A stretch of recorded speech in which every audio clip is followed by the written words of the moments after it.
Continuando com as nossas palestras inesquecíveis, vamos chamar Walter Hermann, de São Paulo, educador, trainer em PNL, trainer constelador, coach, hipnólogo, consultor em panorama social e pesquisador, para falar sobre o cérebro e a genialidade.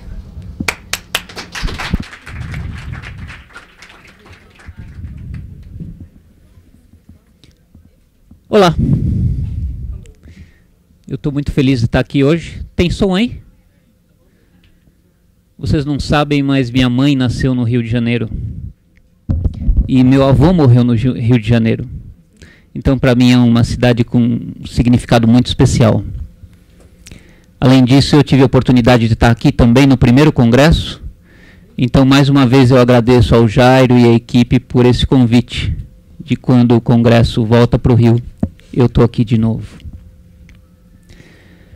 Meu nome é Walter e normalmente eu me apresento como um arquiteto do aprendizado. O tema da nossa palestra de hoje é o cérebro e a genialidade. E considerando, se a gente considerar que existe algum vínculo entre cérebro e genialidade, a conclusão que nós podemos tirar é que todos nós somos geniais. Afinal de contas, eu imagino que todos nós aqui tenhamos cérebro. O que eu vou propor para vocês hoje é um experimento. Eu ainda não fiz esse experimento em outro lugar, então a gente não sabe muito bem dos resultados. Mas eu imagino que possa ser algo interessante.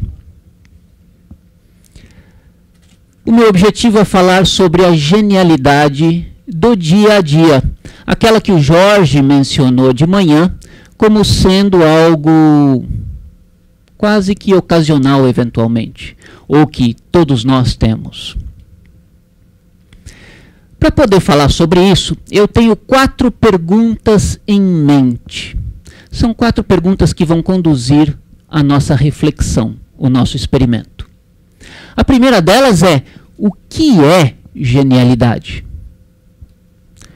A segunda é: como acessar a genialidade? Ou melhor, a segunda é: onde ela está? A terceira são as características da genialidade. E a quarta é como acessá-la. É em torno dessas 4 perguntas que eu vou conduzir a nossa reflexão. Para nós podermos começar esse experimento, eu vou lançar mão de algo que o Michael Hall comentou ontem à noite, sobre um dos autores que tem uma ferramenta muito interessante de PNL avançada, que é o Lucas Derks. Ele desenvolveu um modelo, conforme o Michael falou, do panorama social. E aí começa o nosso experimento. Todos nós que estudamos PNL temos em mente que aquilo que nós mantemos a respeito da realidade, a nossa compreensão da realidade é um modelo. Todos estão de acordo com isso?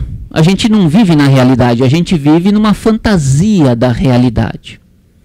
Pois bem, o que o Derks descobriu é que nessa fantasia nós também sustentamos as pessoas que nós conhecemos.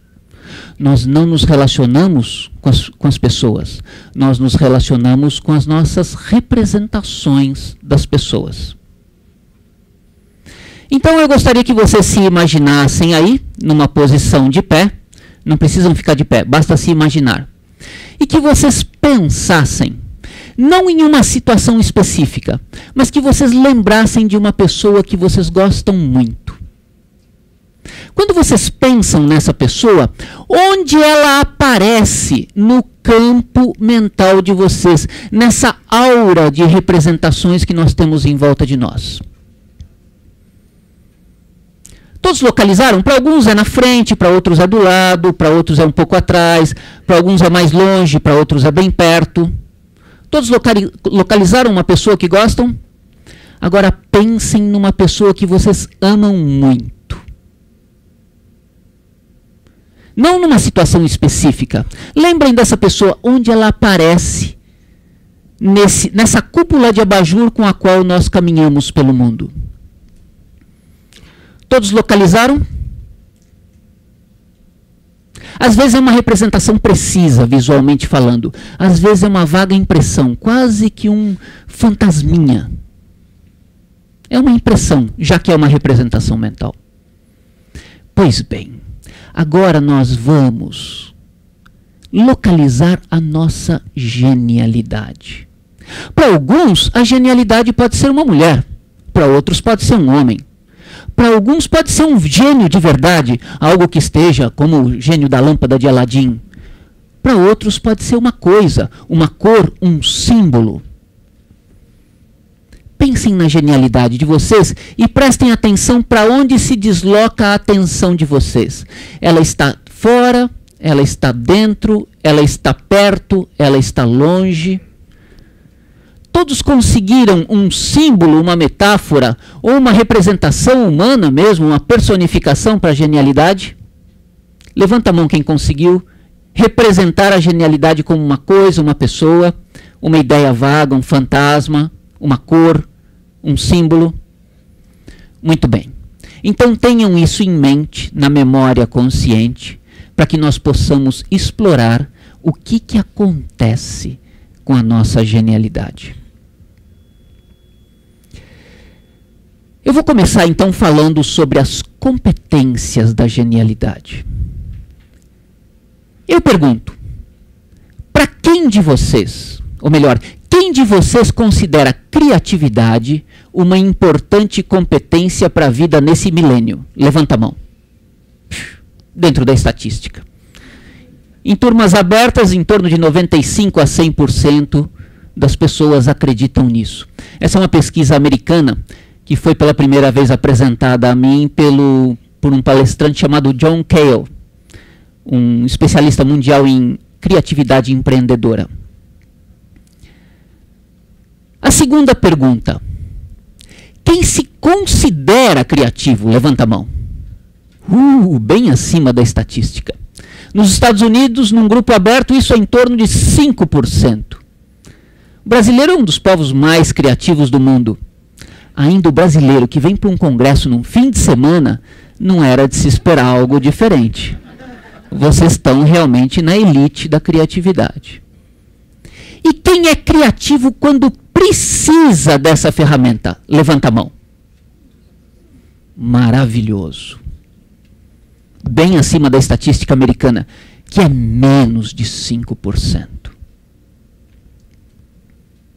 E quem considera criatividade importante para a vida nesse... Não, perdão, criatividade não, concentração importante para a vida nesse milênio? Boa memória. Boa comunicação. Discernimento. Capacidade de planejar. E quase nada disso nós aprendemos na escola. Mas eu tenho uma excelente notícia para vocês. Todos nós somos tudo isso. Todos nós somos geniais. Todos nós temos todas essas competências em pelo menos um universo das nossas vidas. Eu não sei onde é para vocês, mas garanto que tem. Eu vou contar uma história para vocês. Eu fui apresentado aqui também como hipnólogo, e durante muito tempo eu me apresentava, de fato, quase que só como hipnólogo. E eu fui convidado para dar muitas entrevistas no rádio, televisão, imprensa escrita, mas quando a entrevista era ao vivo, eu sempre tomei o cuidado de me encontrar antes com a entrevistadora, com o entrevistador, para montar a pauta da entrevista. Porque eu não sei se vocês sabem, mas todas elas começavam com a pergunta: o que é hipnose?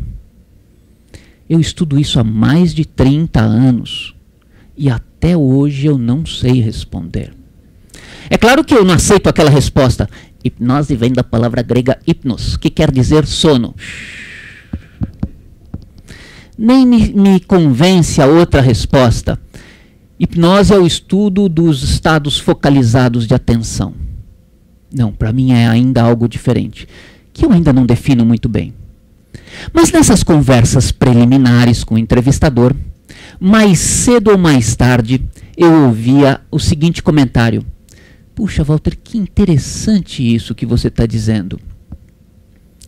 Sabe que eu tenho um probleminha? Eu não sei se vocês já viram consulta de médico no elevador. Eu digo isso porque eu fui empresário da área de esportes em São Paulo. Eu tinha uma academia de tênis, antes da minha vida de palestrante. E eu frequentemente vestia um agasalho todo branco. E assim eu ia para os bancos, para as empresas. E muitas vezes eu fui confundido com o médico. As pessoas não olhavam para o meu tênis sujo de terra. Então elas só viam a roupa branca e começavam a me perguntar: ô doutor, eu estou com uma dorzinha, que será que pode ser isso? Pois bem, no campo da aprendizagem e da hipnose, as pessoas comentavam isso comigo também. Então, numa dessas entrevistas, uma das jornalistas chegou um momento fatídico e ela disse, depois de um certo tempo de conversa: Walter, eu tenho um problema que me atrapalha muito na minha vida profissional. E eu acho que você pode me ajudar. Eu, assim, de bate-pronto, sem pensar, eu perguntei: mas qual o seu problema? Eu percebi que ela se retraiu, franziu um pouco a testa. Eu tinha tocado o dedo na ferida, assim, falar tão rápido. Então eu esperei ela um tempinho, perguntei: mas o que acontece? Eu vivo me desentendendo com o meu chefe. E eu sei que o problema é meu, não é ele que é rígido. O fato, Walter, é que eu tenho uma preguiça. Mas uma preguiça de fazer as coisas. E eu vivo estourando os prazos que ele me dá. E sou eu que escolho os prazos. E eu não consigo honrar. Eu vou empurrando com a barriga. Vocês conhecem, é um palavrão isso, né? Chama procrastinação.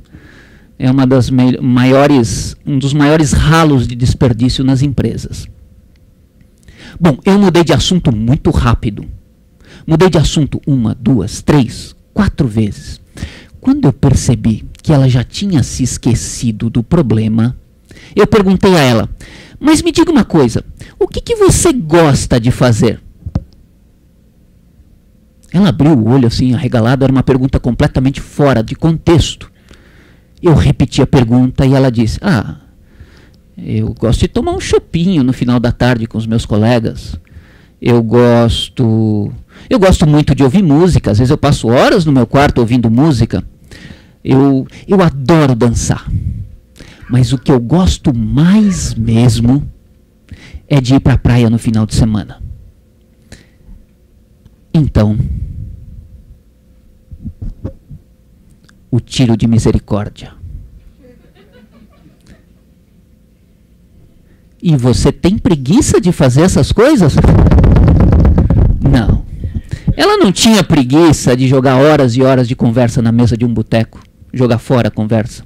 Não tinha preguiça de ouvir música. Nem tinha preguiça de viajar 200 quilômetros para o litoral norte de São Paulo, passar o final de semana inteiro torrando debaixo do sol e viajar mais 200 de volta, pegando trânsito.